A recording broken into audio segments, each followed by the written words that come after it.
İstifade ettiren fikirlerde bugün Sercan konuğumuz. Sercan hoş geldin öncelikle. Hoş bulduk.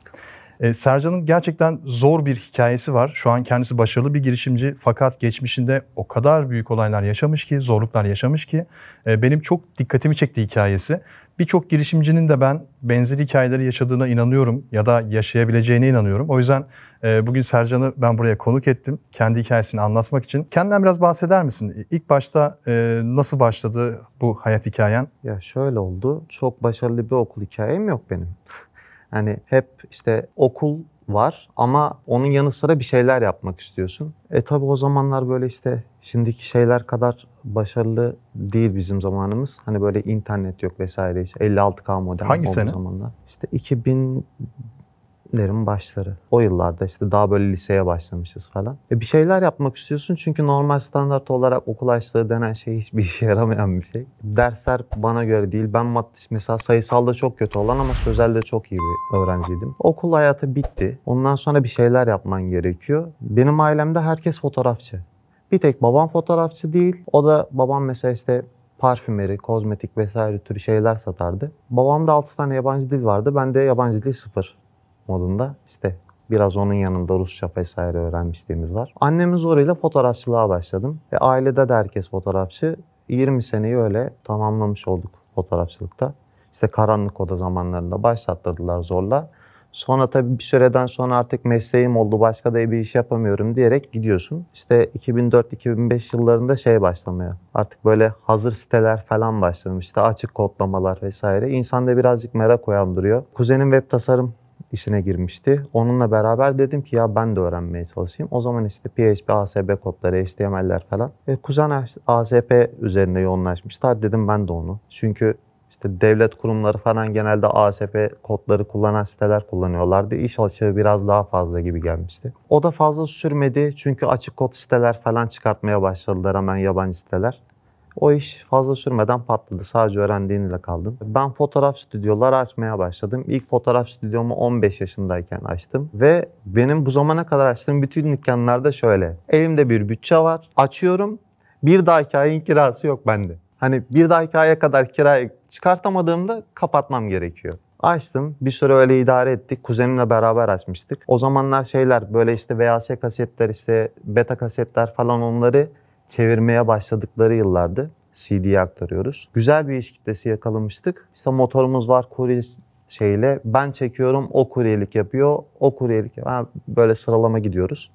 Derken kuzenim kaza yaptı. İşte bir süre böyle beyin kanaması, hastane vesaire derken tek başıma ilerletemedim. İlk iflasım. Dükkan kapandı. Ondan sonra bir iki yerde çalıştık böyle işte baskı merkezi falan olan fotoğraf stüdyolarında. Maaşlı çalıştınız. Aynen. Hatta maaş verecekler diye çalıştım. Maaş yokmuş.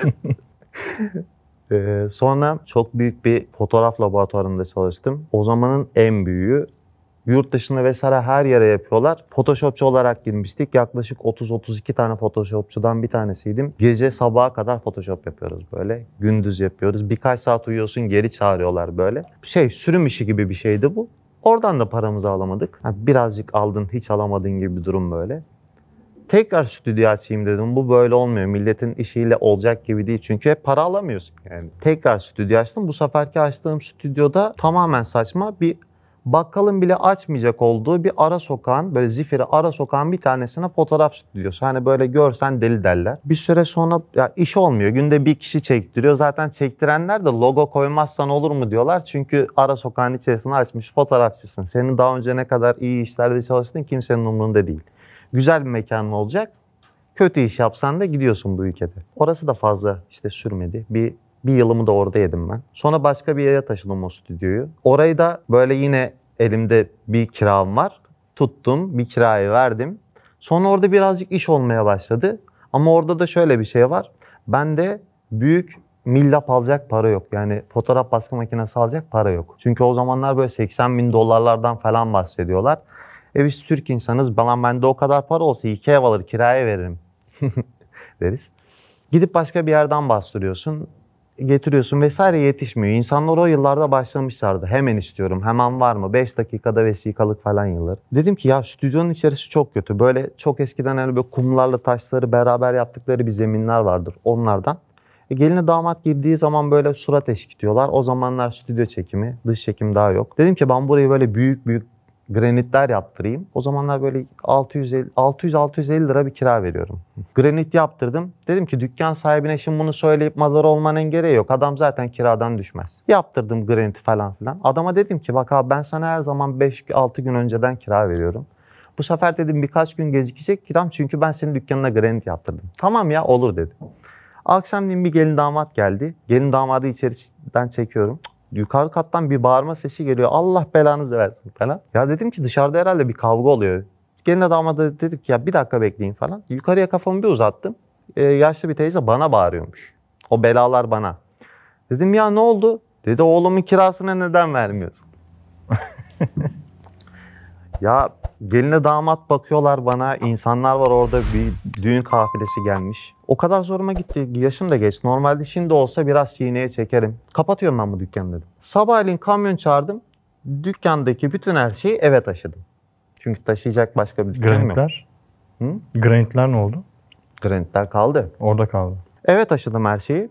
Artık evde de yer kalmadığı için affedersiniz annemle babamın yatak odasına kadar bankoları oraya koydum. Oturma odasını işte para flaşları vesaire. O batış da öyle oldu. Sonrasında baktım ben bu şey olmuyor. Fotoğrafçılık olmuyormuş gibi oldu. Dedim ki ben başka bir yerlerde çalışayım ama başka bir meslek hani işte tamam işte pazarcılık yaptık, seyyar satıcılık vesaire tür şeyler yaptık. Böyle bayağı bir şey yapmışlığımız var. Dedim ne yapabilirim? Bu sefer şeyler başladı işte o zamanlar böyle işte e-ticaret sitelerinin birazcık böyle boş bıraktığı zamanlardaydı. Biraz böyle işte ne bulsam onu satmaya başladım. Abi bit pazarlarını geziyorum, oralardan bir şeyler buluyorum, satıyorum. Bir yerde işte kuş görüyorum, kuş satıyorum. Yani ne bulsam satıyorum böyle. Kuşu nasıl satıyorsunuz? Ya o zamanlar işte mesela site ismi vermekte sakınca var mı? Yok sakınca yok. Mesela sahibinden.com o zamanlar açıktı. Şimdi mesela sadece sahiplendirme ilanı verebiliyorsunuz. O zaman fiyat yazabiliyorsun. Tekrar bir Büyükçekmece'de orada ev var. Oraya fotoğrafçı olarak işte gidiyorum geliyorum. Orada düğün çekimleri falan yapıyoruz bir taraftan. O süreçte öyle geçti. Sonra dedim ki dayımlar emlakçılık yapıyor. Ben de onlarla beraber emlak sektörüne gireyim. Emlak sektörüne de girdim. Orası benim normalde böyle hani görüyorsun işte bir emlak ofisi var. İnsanlar oturuyorlar. O goy goy çok süper. Adamlar zaten bakıyorsun güzel arabalarla. İşte yarısından çoğu bunların müteahhit. Tamam ya bu iş güzel diyorsun. O da öyle değilmiş. İnsanlar sana para vermemek için bütün taklaları atıyorlar. O da olmadı derken ben artık sinirden dedim ki yok benim yapacağım başka hiçbir şey yok. Benim yine fotoğrafçı olmam gerekiyor. Gittim bayağı büyük bu sefer böyle 350 metrekare 2 katlı bir fotoğraf stüdyosu kurdum. Orada birazcık değil orada bayağı senelerim geçti. Bir 6-7 seneyi orada bitirdik. Ondan sonra işte yanıma aldığım personele orayı devrettim. Bu sefer başlamıştı ama. Biz bu arada spor salonu açtık. Kardeşim fitness eğitmeni. Bir sürede onu yaptım. En son tekrar fotoğraf stüdyosuna çevirdiğimizde personelimi oraya devrettim ben. Devrettim bu sefer boştayım. Elimde bir çocuk da benden alırken yapmıştı. Altın almış borç olarak. Şöyle bir güzellik oldu. İşte bu kulpsuz altınlar var. Çocuk aldığında 960 liradan borç olaraktan alıyor. Yaklaşık böyle işte ben tekrar bir iş kurayım derken o bir ayda 1600 küsurlara çıkmış olan bir rakam vardı. Dedim ki ulan güzel devrettim. 2'ye katladı gibi. Tekrar bir iş yapmam lazım. Baktım böyle dış çekimde bir fulya var ama böyle dış çekim yapanlar böyle parayı kırıyorlarmış gibi. Tamam ben yaptım ama 2 kere yaptım o zamana kadar. O da işte bir yerde çalışırken adam beni gönderdi. Çekim yaptık geldik. Ekipman falan da yok.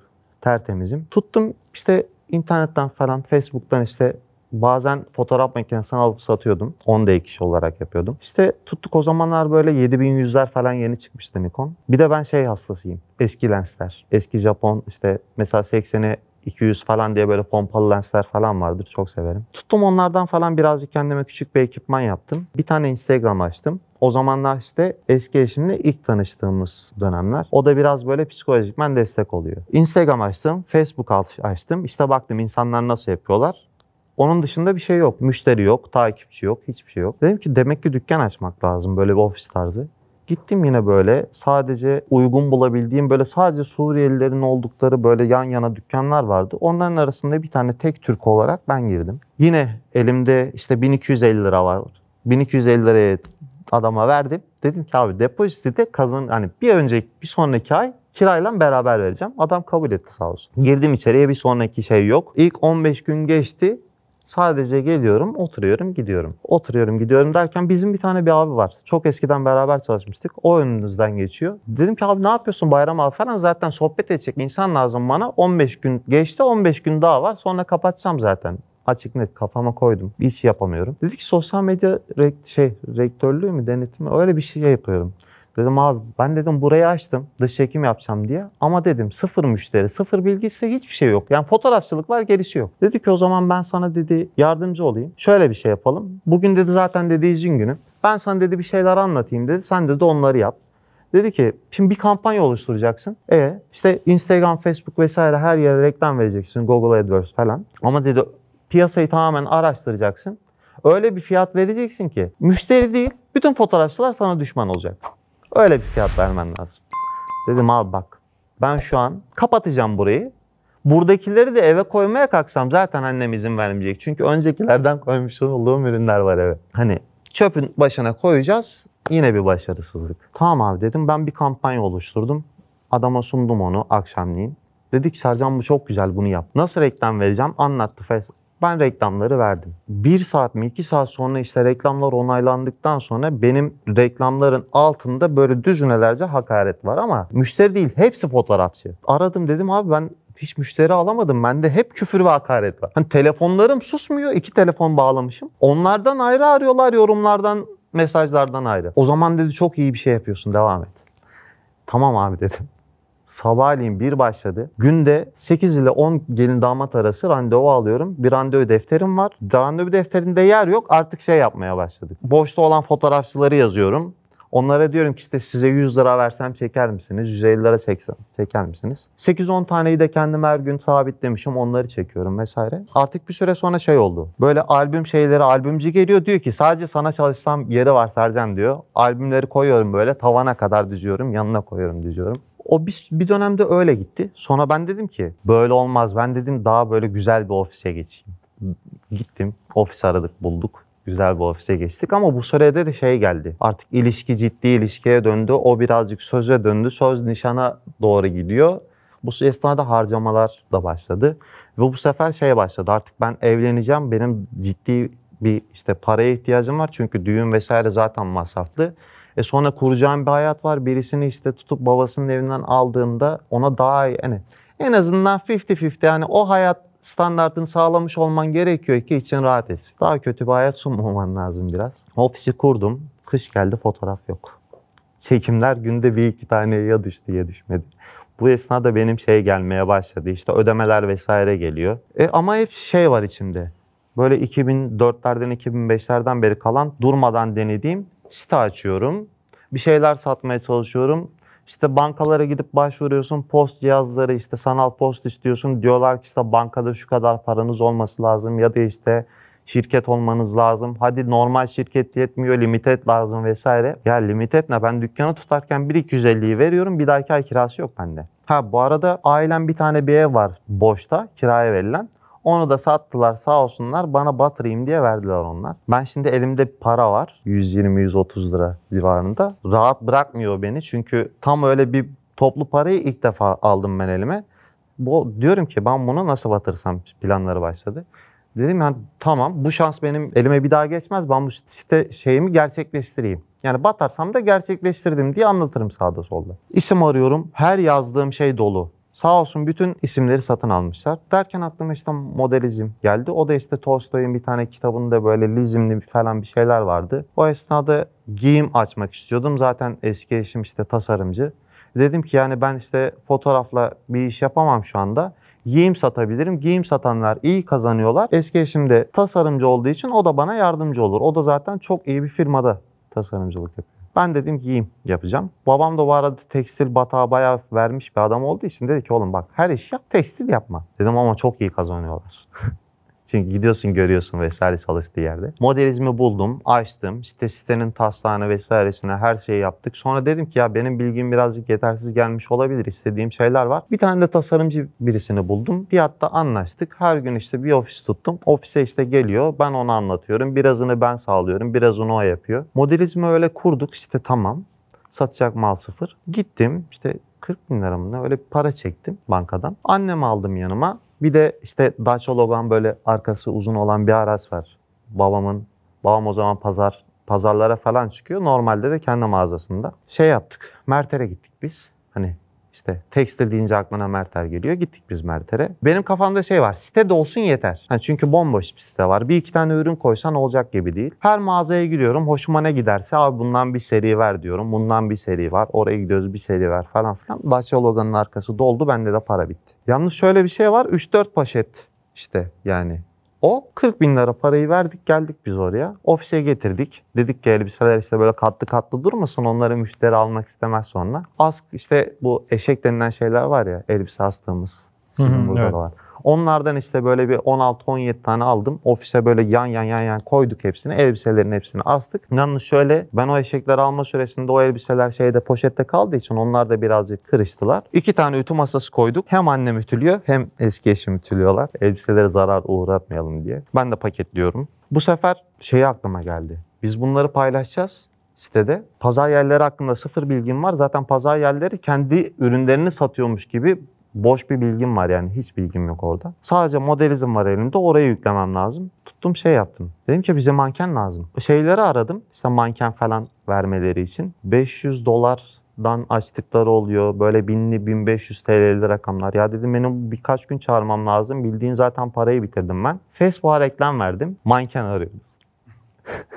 Ama benim aldığım bütün ürünler ben zaten dedim ki ben büyük beden elbise satacağım. Çünkü zayıf bayanlar her şeyi alabiliyorlar. Erkekler zaten ne bulsam onu giyiyorum modunda. Hani böyle mağaza gezen erkek çok fazla yoktur yani. Büyük beden bayanlara gireyim ben. Onlar nasıl olsa her şeyi bulamıyor kendine. Bir de güzel elbise bulursam ben onlara satarım demiştim. Yani en iyi düşüncem oydu. Tuttuk işte bir tane bayan geldi sağ olsun. Böyle Gürcistanlı bir bayan. Fiyatta anlaştık. Böyle 250 lira vereceğim günlük. Bir saatte giyebildiği kadar elbise çekeceğim ben onu. İşte birkaç gün geldi ama elbiseleri bitirdim ben aldığımın hepsini. Bu sefer yüklemek lazım. Tek başıma yetemiyorum. Eski eşim işte işten çıkıyor. O zaman daha nişanlıyız. Bir laptop bende, bir laptop onda. Böyle gecenin 3'üne kadar falan işte ürün yüklüyoruz modelizmi. Sonra işte onu evine bırakıyorum. Ertesi günü ben devam ediyorum. Akşamleyin onunla devam ediyoruz derken bütün ürünleri yükledik. Lazım satış yapabilmek için. O zaman da EasyCo'yu duydum. Bir tane daha vardı. EasyCo biraz daha kolay geldi ona ulaşım. EasyCo'yu yükledik. Ondan sonra siteyi kimse bilmiyor. Tekrar Facebook'la Instagram'a reklam verdik. Sonra Google AdWords'e verirsen daha iyi olur dediler. Google AdWords'e verdik. Tabi bu esnada paralar hani olmayan paralarımız da gidiyor reklama. Satış hala yok. Bir gün yine ürün yüklüyoruz. Artık böyle başladım. Dedim ki sitenin içerisinde biraz da farklı içerik olsun. İşte fotoğrafçılıkla, süblimasyon baskıda işte bardak, yastık vesaire. O tür şeyleri dedim nasıl olsa işte dayımlar vesaire fotoğrafçı. Oradan da bastırırım. Onların yaptığı ürünleri de yükleyeyim derken işte tıkladım. Toplam işte siteye kaç kişi girmiş ona bakıyorum. İşte Facebook, Instagram yararlı olmuş mu derken bir tane sipariş gördüm. Laptopu fırlatmışım. Laptop yere düştü. O kadar heyecanlandım ki. Normalde mesela 2009'da panik hataya yakalanmıştım. Sonra atlatmak için bayağı bir uğraşmıştım. O tekrar tuttu. Bir tane sipariş alıp ölecek duruma geliyorsun. Yani umut ama yani bir tane gelsin derken işte dedim ki ya tamam bak satıyoruz. Derken birkaç tane Facebook'tan Instagram'dan gelmeye başladı. Günde 10-15 tane sipariş alıyorum ben. Dedim herhalde oluyor. Oluyor ama düğün arifesine geldik. Daha çok para gidiyor. Evden buluyorum, harcıyorum. Buradan geleni yiyoruz vesaire. Hani sattığımı da o arada gidiyor. Düğünü yaptık. Bu esnada duydum ben. KOSGEB hibe veriyor vesaire. KOSGEB'in istemiş olduğu her şey, işte ticaret odası kaydı bilmem ne vesaire, işte bankaya şu kadar para yeter. Ne deseler yapıyorum. Bulup buluşturup hepsini yaptık. Sıfırım. Hani mesela sipariş gelse serisini almam lazım elbisenin. Para yok. Aldım. Hepsi tamam. Muhasebecimi aldım yanına. KOSGEB'e gidiyoruz. Para verecekler bize. Hepsi bitti çünkü. Dediler ki KOSGEB'in kasasında para yok. Size çıkardı ama para yok. Geldim ofise oturdum. Siparişler geliyor. Alamıyoruz derken düğün zamanı geldi. İşte düğün oldu. Biz balayını önceden almıştık. Bir hafta gittik geldik. Baktım o güzel sipariş gelmiş ama para yok. Geline takılmış takıları da isteyemiyorsun. Böyle bir ufaktan bir erkeklik ver bana bilezik bozdurayım vesaire de yapamadım. Gelen siparişleri iptal etmeye başladım. İptal ediyorum. Bu esnada telefonlar çalıyor. İşte mal aldığım yerler arıyorlar. Ölü taklidi yapıyorum. Sonra aynı günlerde şeyler gelmeye başladı. Ben evliliğin bu kadar zor olduğunu bilmiyordum. Yani hani herkes böyle babasına falan baktığı zaman o ne olmuş ki yani ev geçindiriyor kolay zaten diyor. Elektrik su faturası, işte doğalgaz faturası, ev kirası, kendi ofisin var onun kirası, evin buzdolabı dolması lazım. Bir sürü bir masrafın var görmediğin yani. Senin bu zamana kadar işte 28 sene, 30 sene görmediğin, hiç o bilmediğin bir masraflar varmış orada. O masrafları gördüm. O masrafları gördükten sonra hiç yetinemeye başladım. Yani bir gün hatta şey oldu. Kirayı falan verdik. Hiç para kalmadı. Doğalgaz su faturaları 2 tane olmuş. İşte 3. gelince kesiyorlar mantığı. Eşim şey dedi. Bu ay dedi ben ödeyeyim olmaz mı? Dedim olur. Yani hiç gurur yapamayacağım. Normalde yapıyorum. Bana para vermiş. İçinde de bir 50 lira 60 lira fazla vermiş. Çünkü bende hiç para yok. Hani minibüse binmiyorum. Minibüs param yok modundayım. Gittim poğaça almaya ama o fatura parasında fazla olduğunu bilmiyorum. Kahvaltı yapacağım. İşte eşimi metroya bıraktım. Kendim ofise gideceğim. 3 tane poğaça istiyorum dedim. 3 tane poğaçayı koydu. İşte parasını söyledi. Elimi cebime attım. Ulan bozukluklar var. Sayıyorum 2 poğaçayı diyor. 3. poğaça yok. Bir tanesi kalabilir mi dedim. Bir tanesini koydular. Aldım. Yolda gideceğim. Zaten iştah kalmadı. Akşamleyin giderken elin boş gidemezsin. O da çalışıyor, ben de çalışıyorum. Akşam gelince yemek yapma ihtimaliniz çok düşük. Yorgun geliyorsun ve o çok uzakta çalışıyordu. İşte karşıya gidiyor, Ümraniye'ye. Üsküdar'a. Baktım 50-60 lira fazla vermiş. Dedim 50-60 lira fazla vermişsin. Biliyorum farkındayım dedi. Daha da zoruma gitti. Harçlık almış olduk. Kapı çaldı. Müziği de açmıyorum. Çünkü artık bir süreden sonra telefonu açmadığında alacaklardan kapına gelirler. Adresin belli senin. Kapı çaldı. Böyle müziği zaten açmıyorum. Baya parmak ucunda gittim. Kapı deliğinden baktım. Bir baktım maliyeciler gelmiş. Onları da ödemiyorum. Para yok. Açmadım. Geri geldim. Akşamleyin eve giderken mesaj geldi. Eşim demiş işte akşamleyin işte şunları alır mısın? Lan nereye alıyorsun? Gitsem diyorum babamlardan para istesem bana kesin verirler. Buluşturur verir. Ya ben başka bir eve çıktım artık bir aile sorumluluğum var. Yediremiyorum da kendime. Hani gidemiyorum para almaya. Ya dedim ama ben açayım pencereyi. Salayım böyle kendimi aşağı doğru. O ihtimalim de yok. Benim ofis 1. kat. İntihar da demem. Adam gidene kadar bekledim. Oldu. Hava böyle birazcık güneşliydi. Hava soğudu. Kar yağmaya başladı. Adam gitti maliyeci. Adamın tamamen gittiğinden emin oldum. Şöyle perdeden baktım dışarıdan. Adam bayağı arabasına bindi gitti. O gidince çıktım dışarıya. Yapacak hiçbir işim yok. Çünkü gelen sipariş geliyor ve ben onu iptal ediyorum. Yürümeye başladım. Bağcılar'daydı benim ofis. Yürüye Bakırköy'e gitmişim ben. Orada bir tane dükkan gördüm. Üstünde böyle var. Kiralık yazıyor. Dedim ben geri fotoğrafçı mı olsam? Doymadım. Ama derdindeyim. Yani günlüğü çıkarsam modundayım. İş bakıyorum. Ya 30 yaşında bir adamsın. Fotoğrafçılıkta kaç yılımı vermişim. İyiyim diyebilirim o konuda. Bir sürü de hani zaman içinde yaptığımız işler oldu. Onlardan da iş bakıyorum. Yani ne olsa olsun modundayım. İnsanlar komik rakamlar veriyorlar. Böyle hani asgari ücret vermeyecekler bana. Hatta var. Gelirsin bir deneriz. Ya neyi deniyorsun? Hani adama soruyorsun işte fotoğraf stüdyonuz kaç yıllık? 3 yıllık. Ya ben 20 senelik fotoğrafçıyım bana bunu vereceksin. Yani gelip beni deneyecek 3 yıllık fotoğrafçı. O dükkanın sahibini aradım ben can sıkıntısından. Adamla konuştuk. Pazarlık da yaptım. Sabahleyin poğaça alamayan ben adamla dükkan pazarlığı yapıyorum. Yaptık adamla pazarlığı. Adam dedi ki ben sana dedi o dükkanı dedi 2000 liraya bırakırım dedi kiralık. Tamam dedim tutacağım ben onu. Ama yine can sıkıntısından yani tutacağım falan yok. Geri yürümeye başladım. Telefonu kapattım. Nasıl yaparım falan filan. Eşime dedim ki ya böyle bir dükkan gördüm ben aslında orada fotoğraf olabilirdi. Şöyle olabilirdi. Uzak yani bayağı en az 1,5 kilometre ötede bir tane fotoğraf stüdyosu var. Yakınlarda yok. Açayım mı? O dedi ki ben sana para veririm. İstemiyorum dedim. Zoruma gidiyor çok fazla. Hayatım boyunca bir tek babamdan para almışlığım var. Genel itibariyle hep bir şeyler bulup kendi paramı çıkartmaya çalışmış bir adamım. Olur dedim. Ama dedim ben sonra ödeyeceğim onu. Hani dedik ya evliyiz. Dedim yok. O zaman size yediremiyorum. Kendime yediremiyorum. Gereksiz bir erkeklik gururum var. Derken o parayı bana sağladılar. Ben o tuttum.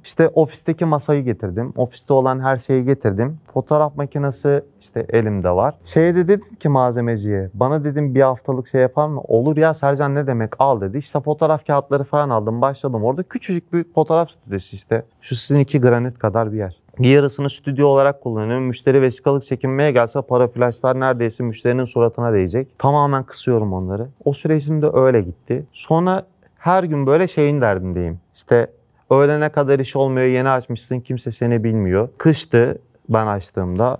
İşte yaz gelmeye başladı. Dedim ki yazın iş olacak, bekle bak dış çekim yaparsın falan. O dönem öyle geçti derken işte 2 seneyi orada öyle günlüğü çıkartarak geçirdim. Ama hayalimde hep şey var yani. O modelin geri açılması gerekiyor. Geceler gündüzler uğraştım ben ona.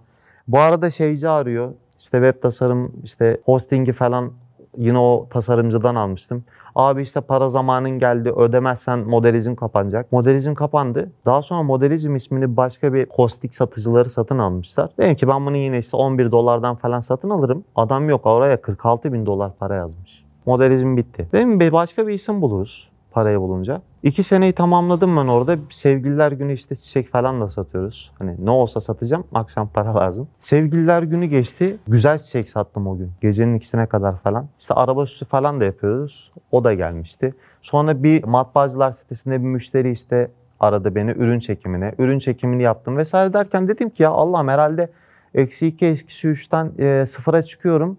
Yani sıfıra çıktıktan sonra 1, 2, 3 çıkışlarım başlar dedim. O hafta işte şey vardı haberlerde. İşte Çin'de koronavirüs çıktı diye. Dedim bu buraya gelmez zaten dedim. Geldi. Sonra işte fotoğraf stüdyosunu açmadık 3-4 ay o pandemi döneminde. Kira birikti. Dükkan sahibi kirasından vazgeçmiyor. Ev sahibi kirasından vazgeçmiyor. Evin giderleri var. Ben zaten cebimdeki parayı evin giderleriyle yedim. İşte şeyciler aramaya başladı, malzemeciler vesaire. Tamamen paranın hepsini verdik geldik. Bu sefer sıfırsın. 4 ayın bitiminde bir hafta sonları mı birkaç güne izin veriyorlardı böyle açmaya esnaflara. Gittim açtım, kepengin tuşuna bastım. Kepengin daha böyle kalkma sesi geldi. Bir baktım dükkan sahibi geldi. Dedi ki Sercan dedi 12.000 TL oldu kiranın toplamı dedi. Ödeyeceksin mi? Dedim abi kaç aydır açmıyorum ya. O zaman öğlen geleyim mi dedi. Dedim abi bak fotoğraf stüdyosu burası ya. 4 aydır açmıyorum. Ben sana 12.000 lira nereden bulacağım? O zaman dedi yarın geleyim dedi. Abi dedim git. Gitti. Elektrikçi geldi. Dedi ki işte 3-4 aydır elektrik ödenmiyormuş, keseceğim. Dedim bak kesme. Fotoğrafçılık öyle bir şey ki elektriği kestikleri anda hiçbir işe yaramıyor. Adamı çıkartıp dışarıda fotoğraf çekeyim desen hani bir nebze Photoshop'ta halledeyim, vesikalı öyle vereyim. Fotoğrafı basamıyorsun. Annemler aradılar işte. Kardeşim falan dedi ki ne yapıyorsun? Dedim ya çok sinirliyim. Gidiyor geliyor elektriği keseceğim dükkan sahibi. Derken onlar benim elektriğimi ödemişler. Dedim sağ olun teşekkürler. İşte o gün de işte birazcık para kazanmıştık. Eve gittik. 2 gün daha yasak verdiler vesaire derken dedim bu böyle olmayacak. Ramazan gelmişti. Bir gün işte şey yapmaya başladım ben. Fotoğraf stüdyosunu da açamıyoruz. Gelir lazım bana. Çok eskiden böyle online oyun falan işte böyle Night Online denen şeyler. Oynuyordum. Ondan böyle kazanç sağlamaya çalışıyorum. Hani günlük böyle işte 1 GB 80 lira, işte 80 lira benim günlüğümü karşılar modundayım.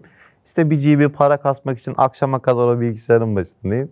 Onu sonra annemler mesela bizim eve misafirliğe geliyorlar. Ben onun başından kalkmıyorum. Eşim ondan mutsuz çünkü bilgisayarın başında duruyorsun. Hep oyun oynuyorsun diyor. Halbuki benim derdim oyun oynamak değil ya. Ben onu 1 GB satayım 80 lira alayım. Çünkü faturalar geliyor işte eve yemek alman lazım vesaire. Fotoğraf stüdyosunu kapatma kararı aldım. Çünkü kira yetiştiremiyorum ben oraya. Adam kirasından vazgeçmiyor. Orayı kapatayım dedim. İşte bir gün yine çorba vesaire türü şeyler hazırlamışız. Orucumuzu açacağız. Ben limon hastasıyım biraz. Limonlu olan her şeye bayılırım. Limonata en sevdiğim şey.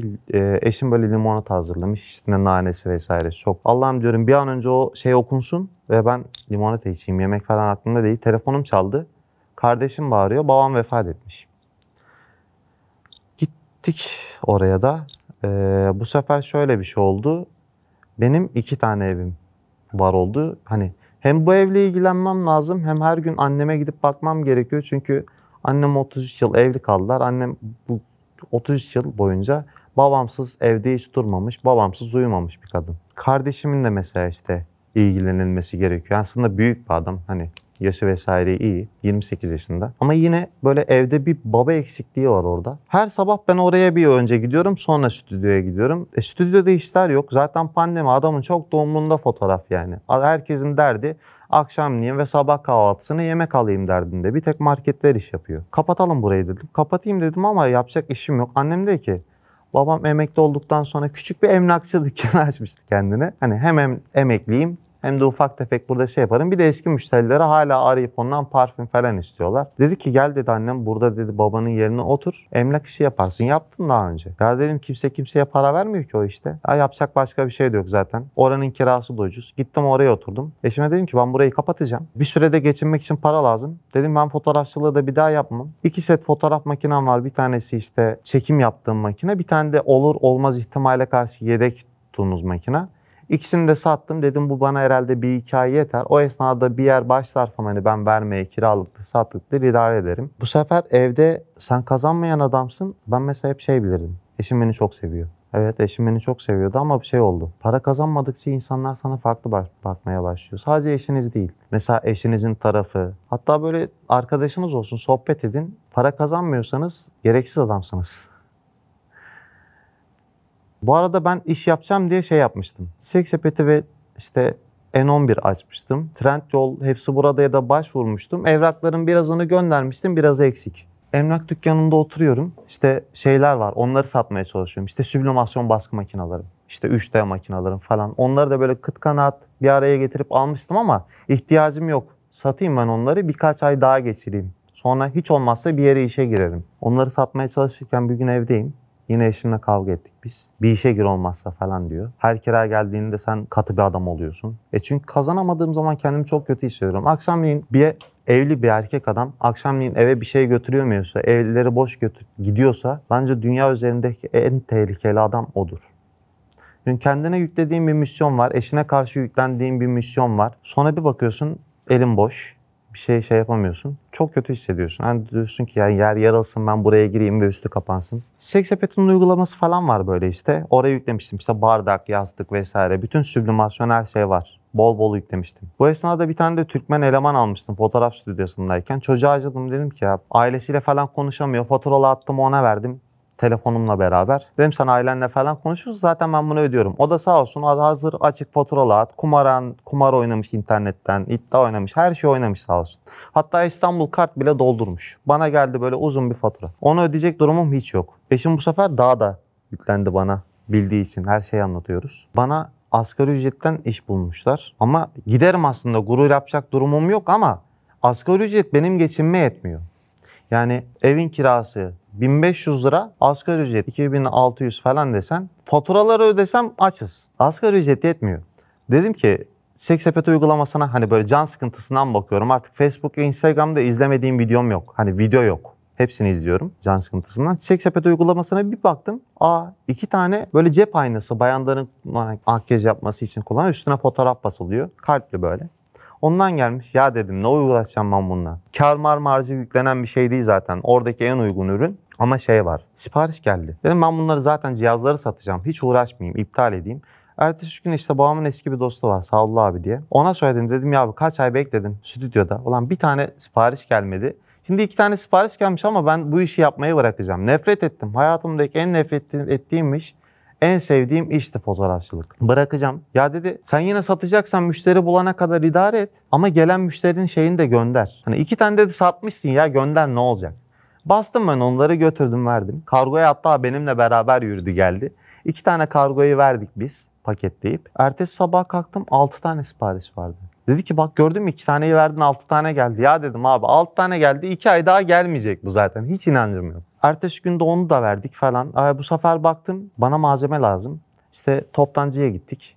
Birazcık daha işte gelenleri almaya başladım. Çünkü geleceğinden umudum yok. 10 oldu, 13 oldu, bazen 5 taneye düştü vesaire derken yılbaşına geldik. Yılbaşında içine fotoğraf konulan kar küreleri patladı. İşte bir kolinin içerisinde 40 tane var desem ben 3 koli satıyorum. Dedim ya emlakçılıktan daha iyi şu anda. Bir de her gelen siparişi eşime çekip atıyorum böyle. Geldi diye.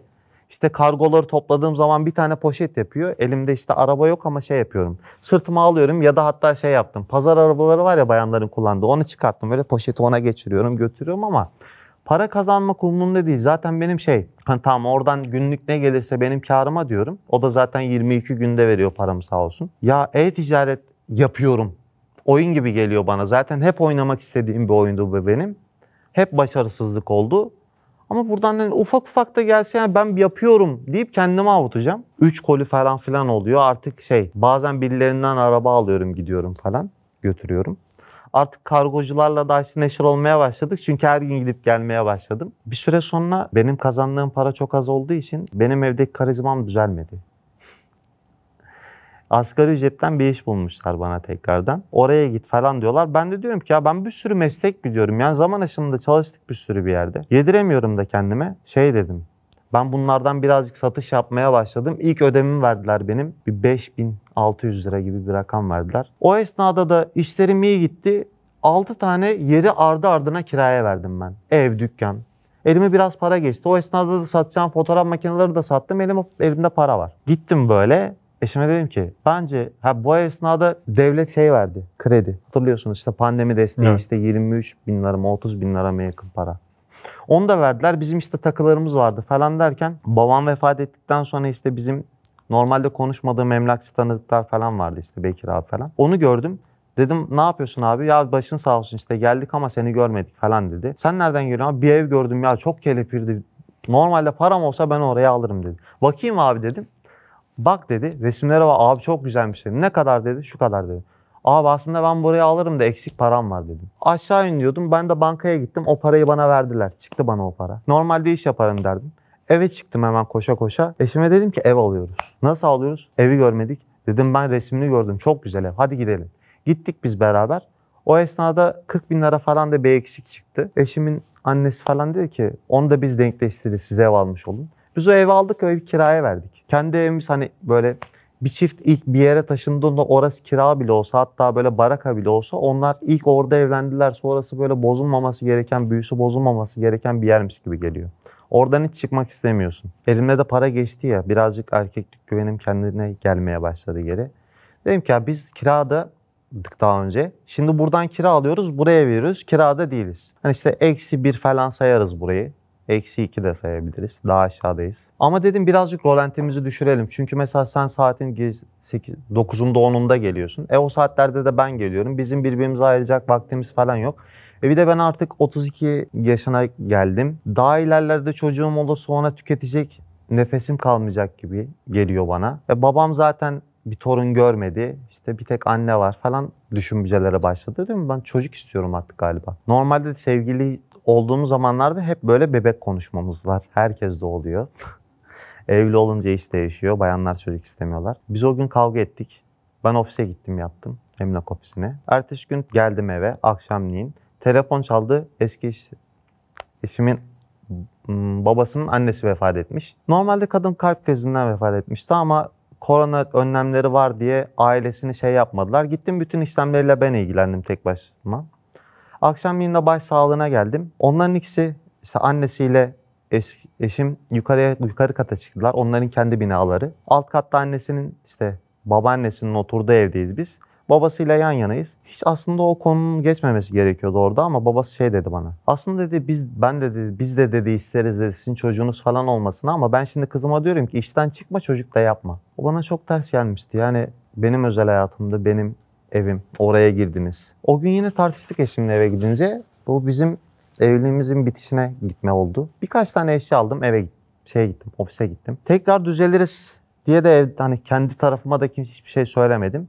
2 hafta boyunca ben ofiste yattım. O esnada kargo gelmeye başladı bana. Çünkü işin üstüne daha çok düşüyorum. Çünkü ofiste yatacak bir yer yok. Yani bir tane tekli koltuk var şu koltuk gibi geriye yatıyor ama yatamıyorsun zaten orada. İşin üstüne daha fazla yöneldiğin için daha sonra boşanma gündemi daha da gündeme geldi. Onlar söylenmemesi gereken her şeyi söylediler. İşte hatta olay böyle benim buzdolabımı kayınpederim dolduruyor moduna kadar geldi ki öyle bir şeye izin vermemiştim hiçbir zaman. Evlilik bitti. Ben gittim. O şeyleri kaldıramayıp mahkemeye başvurdum. İlk başvuran benim. Kargolar daha da hızlanmaya başladı. Bu sefer bana şey yetmemeye başladı. Hediyelik eşya. Bu sefer iş doştur vesairedir gezmeye başlıyorum. Aslında zaten parasından geçtim çünkü artık paraya ihtiyacım kalmadı. Benim bir evliliğim yok. Annemler öğrenmiş oldular. Eve gittim.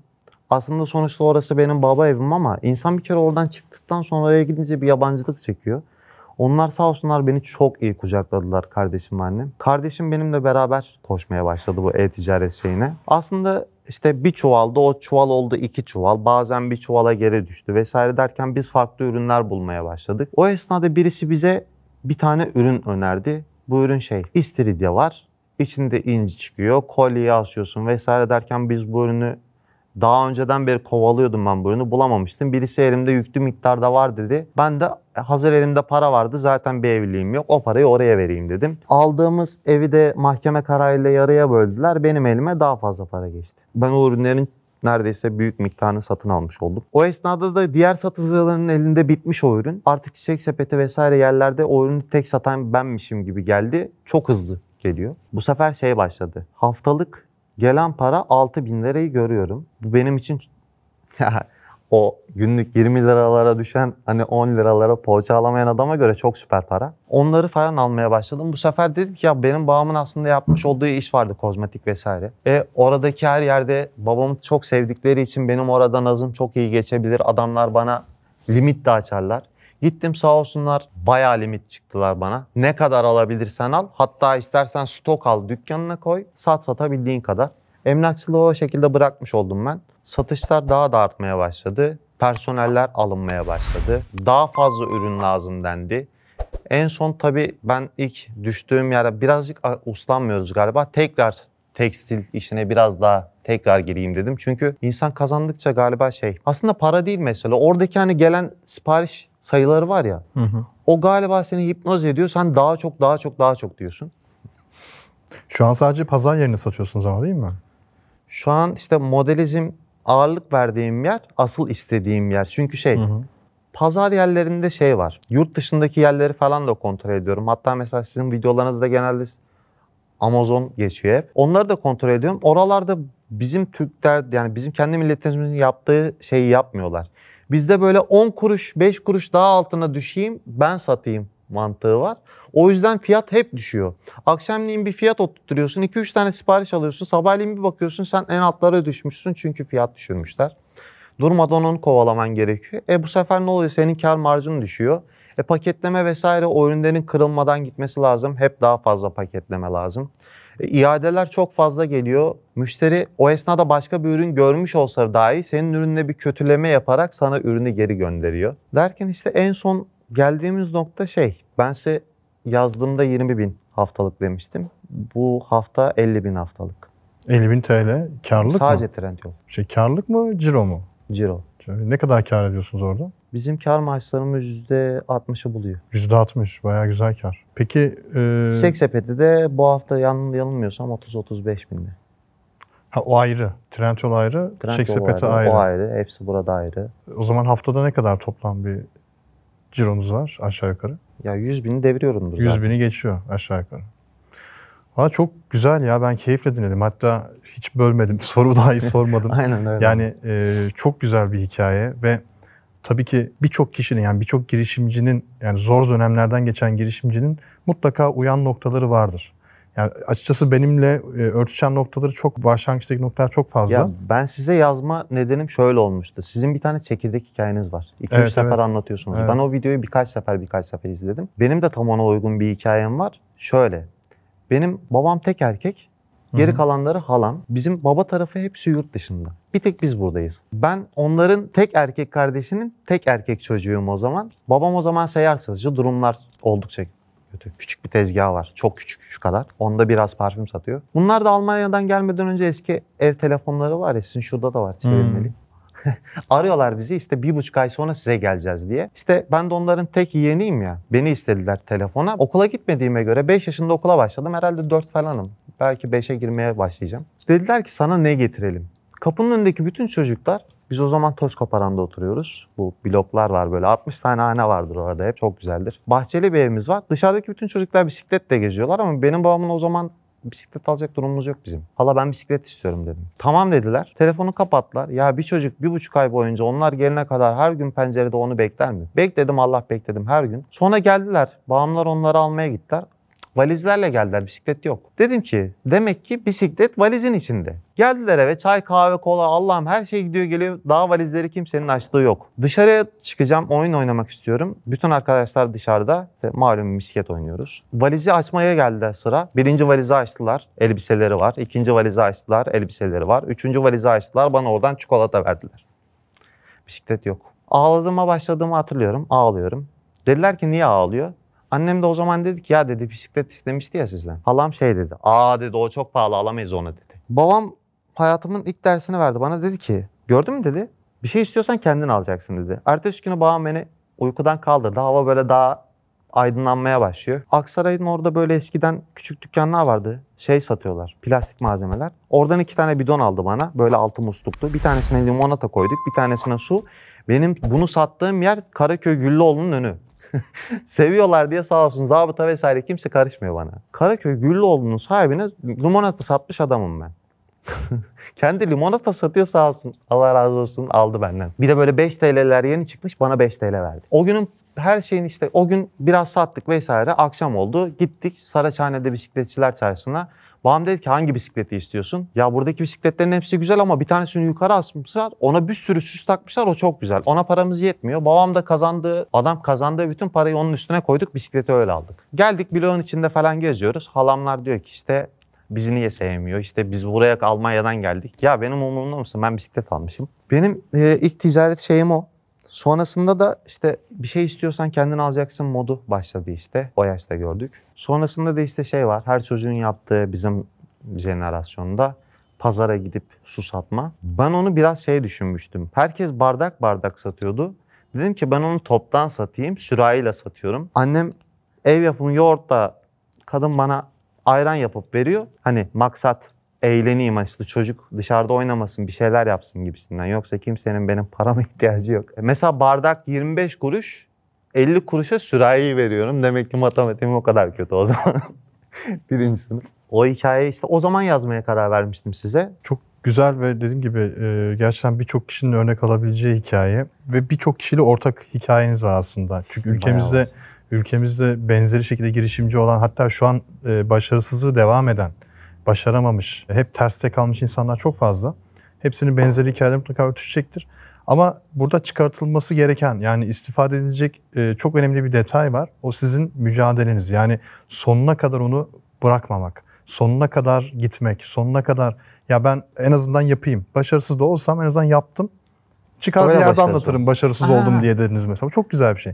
Yani o modalizm peşinden gitmek, o modalizmi ayağa kaldırmak, e-ticarete bir şekilde ucundan köşesinden dahil olup en sonunda başarıp insanlara ya ben buydum, 2 tane poğaça alamıyordum ben. Yani 3 poğaça alamıyordum, birini geri bıraktım, 2 poğaça aldım demiştiniz değil mi? Aynen. Şimdi 2 poğaça alamayan adam şimdi haftada 100.000 lira %60 karlı olan bir e-ticaret sistemi kurmuş kendine. Ve hep mücadeleyle olmuş. Ben bu parayı bazen şöyle diyorum. Hani herkes bana çok iyi davranıyorken, evli olduğum zaman da herkes bana çok iyi davranıyorken kazanmış olsaydım herhalde insanları tam olarak iyi analiz edemeyecektim. Her şey bana çok güzel düşüyor. Bu yüzden herkes bir kere batsın istiyorum. Yani herkes Belki kesinlikle bir bile kere yetmez. batsın. Bir bile yetmeyebilir. Bir kere de yetmeyebilir. Birkaç kere batsan böyle -2, -3'ü gördükten sonra insanlar böyle herkesi görüyorsun. Sonra aslında ondan sonra çıkmak güzel. Doğru, kesinlikle. 4'ten 5'ten sonra çıkamıyorsun zaten. Kesinlikle. Ya ağzına sağlık Sercan. Ben geldiğin için çok mutlu oldum, çok memnun oldum. Çok gerçekten akıcı, çok güzel bir hikayeydi. Dinlemekten keyif aldım gerçekten de. Evet, üzücü yanları var ama ders alınması gereken yanı çok daha fazlaydı. Aynen. Ben de izleyenler için çok teşekkür ediyorum. Buraya kadar izlediyseniz eğer özellikle. Şeyi söyleyeyim mi? Bu hani çoğu videolarda hep e-ticaret şeylerinde hep şey diyorlar ya, işte 2.000 lira 3.000 liranız varsa hiç başlamayın bu işe falan diye. Ya bence başlasınlar ya. Onu yanlış söylüyorlar bence. Yani küçük ya bir ürün sat, 2 ürün sat. Evet. Ben mesela şeyi izlemiştim. Modern İsa'nın bir platformda galiba ortaklarından bir tanesi, ilk kuran kişi. Biz orayı kurmaya başladığımızda elimizdeki parayla pardüs aldık diyor. Yalnız diyor 3 seri pardüs almaya paramız yetmişti Modern İsa'yı açtığımızda. Şu anda büyük bir Modern İsa var. Tabii ki yani o tabii ki 2-3 bin lirayla başlamayından kasıt farklı bir aslında anlam var orada. Sıfırdan bir girişim yapmak. Herkes mücadele etmeyi biliyor. Herkes, yani bir kişi, bir girişimci, zaten parası olan bir girişimci. Yani parasından kastım işte 10.000, 20.000 TL'si olan bir girişimci. O parayı nasıl değerlendireceğinin planını yapıyor ama sıfır noktasında çaresiz, sermayesi olmayan, acaba ben ne yapacağım, yarın nasıl uyanacağım diyen bir kişi içinse tabii ki bir sermaye olmadan sıfır noktasından başlanıp büyütülecek bir iş modeli olabilir tabii ki. Şu an Türkiye'deki benim gördüğüm en büyük şey, birisinden bir şey alıp da satma devri bitti. Evet. Bir şey üretebiliyorsan satacaksın. Kesinlikle öyle. Bu da işte mesela AliExpress olmasının nedeni oradaki bütün satıcıların hepsi kendi ürettikleri ürünü satıyorlar. Geçen gün şey vardı. Bir toptancıya gittik. Böyle bir tane bardak. İçerisine işte Nescafe'ni atıyorsun üçü bir aradayı. Sonra suyu döküyorsun, basıyorsun tuşa, karıştırıyor. Toptancıya dedim ki bunun mesela böyle 1000 tane alsak mesela bize kaçtan verirsin? 40 TL dedi. Trendyol'a girdim. En düşük fiyatına baktım. 43 TL'den. O arkadaş 43 TL'den müşteriye satıyor. Bir avantajı kalmamış. Kalmadı. Satma ihtimalin yok. Sana toptan satacak. Senin elinde o mal bekleyecek ve sen tükeneceksin. Aynen öyle. Çok teşekkürler tekrar. Ben teşekkür ederim. Sizin de Sercan gibi başarı ya da başarısız hikayeniz varsa dinlemekten mutlu oluruz. Ne yapıyorsunuz? Hemen yorumlar bölümünde bir formumuz var. O formu doldurduğunuz takdirde hikayenizi bize yazarsanız sizi de buraya Sercan gibi konuk edebiliriz. Tabii tekrar belirtmek istiyorum ki sadece e-ticaret değil, ticaretin her alanından başarı ve başarısız hikayeleri bizi ilgilendiriyor. O yüzden illa e-ticaret olması gerekmiyor. Kendinize iyi bakın. Hoşça kalın.